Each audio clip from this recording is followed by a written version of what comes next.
Thank you very much, Speaker. My question is for the Minister of Environment and Climate Change. Speaker, last month, I appreciated how the minister spontaneously found time in his schedule to meet with a guest of mine for an hour and a half. Today, Speaker, I would like for him to join me in welcoming Joan Black. Joan is here to celebrate her grandson, who is page captain, but she is incidentally a victim of excessive noise and possibly tonal noise generated by industrial wind turbines that the minister's own staff found to may be outside of noise compliance guidelines. When I brought the good work of the minister's regional staff to his attention a couple of weeks ago, he said no one should suffer. Speaker, in addition to Joan, how many more people, including children and seniors, are demanding answers and action by this government? I have followed up directly with the minister in a letter to set up a suggested meeting, but I have yet to hear back from him. So given that Joan is here today, could the minister spontaneously find time to meet with her as well? Minister of the Environment and Climate Change. Thank you very much, Mr. Speaker. And these things were not spontaneous. A matter of fact, I make regular trips in the summer to farm communities and to individual farms. And I have been to Chatham-Kent, and I've been to Bruce County.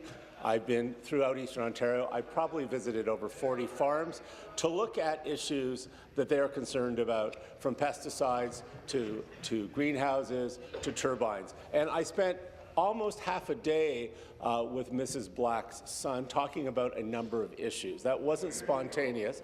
And as the member knows, I have never refused a meeting with any Ontarian, and sometimes you can't fit it right in your schedule, but we do that. But, Mr. Speaker, on this side of the House, we see one Ontario. We don't see a rural and an urban Ontario. And ministers, even from downtown Toronto, send that. And maybe the minister could spend time talking to my constituents, because it's very clear from the members opposite they don't. The member from Renfrew, Nipissing, Pembroke is warned. It's never too late to be named either. Supplementary. Speaker, facts matter. And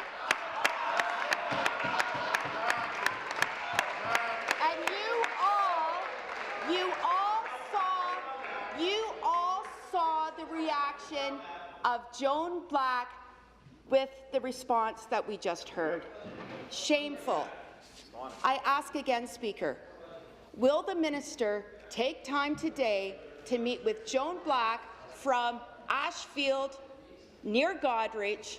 You've got the wrong Mrs. Black, and discuss the letter that she and Carlos DeCura sent to him on April 24th, explaining how his new protocols still don't cut it.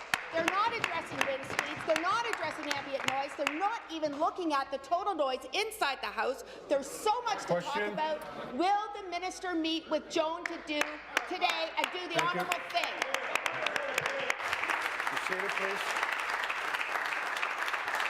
Be seated, please. Thank you. Minister. Thank you, Mr. Speaker. There is a Joan Black from your area who writes me almost on a monthly basis and who my ministry is working with. I apologize for...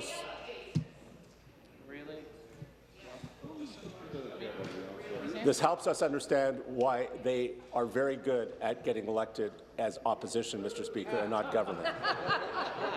Mr. Speaker, if I have mistaken the Joan Black for that, as another Joan Black of that, I wouldn't treat this Joan Black any differently than the other ones.